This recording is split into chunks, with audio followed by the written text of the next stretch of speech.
Matapos kasuhan si Senador Rodante Marcoleta dahil sa 75 million peso campaign donations, target naman daw ng ombudsman na sampahan din ng plunder si former House Speaker Martin Romualdez kaugnay sa flood control scandal.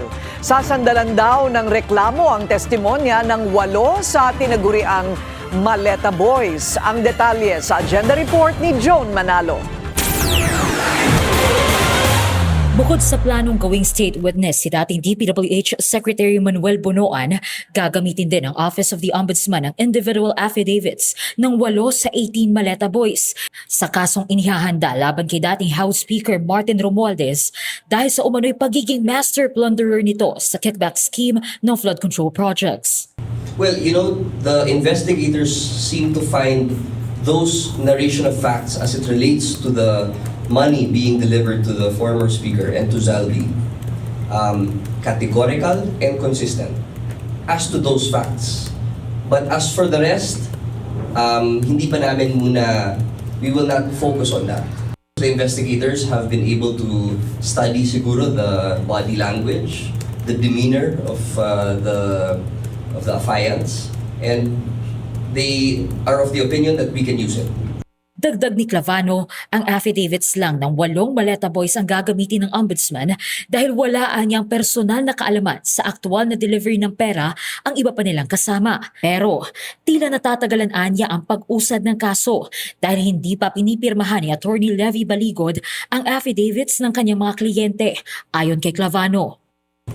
June 20 pa, sana, napirmahan kasi that was the time na nandito sila and nakumpleto na yung 8. Pero hanggang ngayon, hindi pa napipirmahan. So, matagal na yun. I really believe na kayang-kaya ng mga abogado tapusin yun. Sabi ni Clavano, mismong si Baligod din ang humingi ng palugit para pirmahan ang mga affidavit. Hindi niya pa raw kasi nababasa ang nilalaman ng affidavits ng 8 Maleta Boys. It's a mere scrap of paper as of right now kasi hindi siya pirmado and it's not under oath. No? But they seem to be cooperative, willing to sign already, yung mga affiants mismo. Pero syempre, we also want that the lawyer review yung kanilang mga statements. Respond to your, Sa susunod na Webes, inaasahang pipirmahan ni Baligod ang individual affidavits ng 8 Maleta Boys na humarap sa ombudsman, alinsunod sa extension na siya mismo ang humingi sa ombudsman. Para sa agenda, Joan Manalo, Billionaire News Channel. Manatiling nakatutok sa Bilyonaryo News Channel. Sumubaybay sa aming social media accounts at mag-subscribe sa aming YouTube channel para sa mga bago at eksklusibong balita.